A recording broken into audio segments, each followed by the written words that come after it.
की और चलते हैं अब गेहूं की तरफ और हमारे साथ वीट प्रोडक्ट प्रमोशन काउंसिल के चेयरमैन अजय गोयल जुड़ चुके हैं। अजय जी नमस्कार। सबसे पहले तो सेंस लेना चाहेंगे कि किस तरह की फसल है, बिकॉज जिस तरह का मौसम रहा है कुछ बहुत चिंताएं ऑलरेडी हमने यहाँ पर स्टैंडिंग क्रॉप में आते हुए देखी हैं।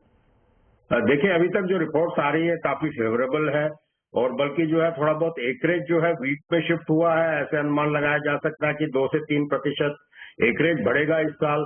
सॉइल कंडीशन, सॉइल मॉइस्ट बहुत अच्छा है। कई राज्यों से रिपोर्ट्स अच्छी है, फेवरेबल है सो फार। और जिस तरह के डिमांड और प्राइसेस हैं उसके ऊपर आप कैसे देखते हैं? अब डिमांड और प्राइसेस का तो जो है इस साल का जो है उदाहरण है। प्राइसेस भी हाई है, करीबन 25%, 30% जो है फ्रॉम सीजन हाई हो गई है। प्रोडक्टिविटी भी कम हो गई है मिल्स की, लेकिन सरकार के अनुमान के हिसाब से देश में सफिशिएंट वीट है। अब ये मैक्सिमम टेस्ट मंथ्स जो आएंगे वो अगले 2-3 महीने हैं, जनवरी, फरवरी, मार्च। इन महीनों में जो है कैसे पूर्ति होगी बड़ा मुश्किल है कहना, क्योंकि अवेलेबिलिटी जो है डे बाय डे डिप होती जा रही है और गवर्नमेंट का भी जो है कोई एलोकेशन बढ़ नहीं रहा है ओपन सेल्स स्कीम में, ओपन मार्केट सेल्स स्कीम में। इन सब चीजों को लेकर चिंताएं हैं कि अगले 2-3 महीने कैसे निकलेंगे। एब्सोल्युटली। मैं सोइंग की तरफ अगर यहाँ पर फिर से आऊं तो जो हमने इस बार होता हुआ देखा है कि at the cost of oil seeds and pulses हमने वीट की सोइंग यहाँ पर बढ़ते हुए देखी है। क्या ये पैटर्न है या फिर आपको लगता है कि ये इसी साल में देखने को मिला है? तो मेरे ख्याल से जो कॉम्पिटिटिव क्रॉप्स है और जो रियलाइजेशन फार्मर को मिलेगा, ये सब जो सोइंग पैटर्न्स है उस पर डिपेंडेंट है। तो इस साल जो है I think pulses oil seeds में मार्केट काफी सबड्यूड रहा है एंड गवर्नमेंट ने जो है काफी हैमर किया है इन मार्केट्स को। तो इसकी वजह से एक मार्जिनल शिफ्ट है। आगे जाके जो है अगर गेहूं, और इस साल जो है वीट के प्राइसेस गवर्नमेंट के भी अच्छे हैं, प्लस जो है 2 राज्यों ने खासतौर पर राजस्थान और मध्य प्रदेश ने बोनसेस भी अनाउंस किए हैं। तो ये सब अट्रैक्टिव प्रोपोजिशन है। इसके लिए थोड़ा सा वीट में एक बहुत मार्जिनल डाइवर्जन है। आगे के लिए कहना मुश्किल है, बाकी कमोडिटी की प्राइसेस पर डिपेंडेंट रहेगा। अजय जी आपने कहा कि हम ऑलरेडी ईयर ऑन ईयर 25 से 30% का इजाफा प्राइसेस में देख चुके हैं। 2025 के अगर आउटलुक की बात करें और तभी नई फसल आएगी और हम इन चीजों को रिएक्ट भी करेंगे, क्या लगता है आपको करंट लेवल से क्या प्राइसेस और ऊपर जाने की उसमें है?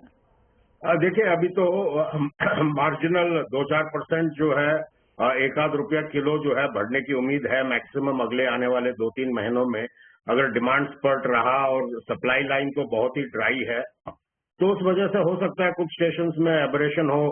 कहीं पर अगर जो है टेंडर्स ऊपर में जाए तो वो एक बाजार को इंडिकेशन हो जाएगा, उस वजह से भी बाजार भड़क सकते हैं। लेकिन आने वाले सीजन में लग रहा है इस साल की जो है प्राइवेट पार्टीज और जो मिलर्स हैं वो सरकार को अच्छा खासा कंपटीशन देंगे प्रोक्योरमेंट में। और barring MP and barring Punjab and Haryana, बाकी प्रांतों में सरकार को इस साल जो है आने वाले साल में गेहूं अपने प्रोक्योरमेंट के लिए जो है मिलना थोड़ा सा भारी लग रहा है, क्योंकि इस साल जो है सबने किल्लत देखी है गेहूं की।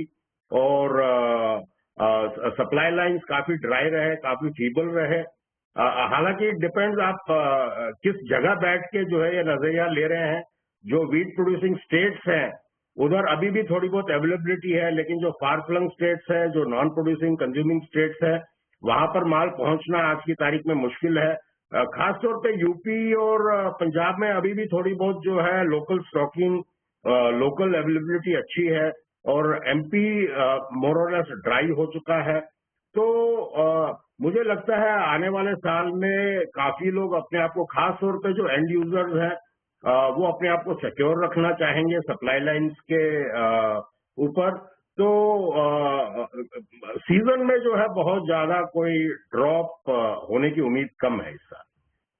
आप कह रहे हैं कि हायर हाई प्राइसेस 2025 में हम यहाँ पर बनता हुआ देखेंगे। करेक्शन की उम्मीद तो ऑलमोस्ट ना के बराबर यहाँ पर है। साथ ही साथ ऑलमोस्ट 1 महीना बाकी है अजय जी, और बजट के बारे में भी हम यहाँ पर बातें करना शुरू कर देंगे। तो अगर एज इंडस्ट्री हम यहाँ पर इसे देखें और जिस तरह से ये पिछला पूरा साल हमने 2024 जाता हुआ देखा है, क्या कुछ एक्सपेक्टेशंस एट ऑल हैं यहाँ पर अब एग्रीकल्चर को लेकर, फार्म की तरफ या फिर एसेंशियल कमोडिटीज में?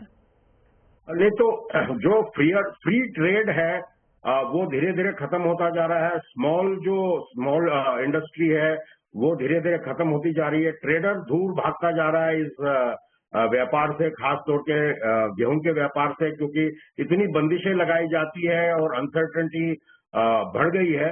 तो हम तो जो है यही चाहेंगे कि जो है फ्रीयर ट्रेड हो, इंपोर्ट हो, एक्सपोर्ट हो, डोमेस्टिक प्रोक्योरमेंट हो, डोमेस्टिक स्टोरेज हो, उसे टाबू ना बनाया जाए, क्योंकि जो है सडनली ये सब जो है उसको एक इस तरह का रंग दे दिया जाता है जैसे कि गेहूं का व्यापार और अफीम का व्यापार एक जैसा है, आप इससे ज्यादा रख नहीं सकते, आप जमाखोर हो।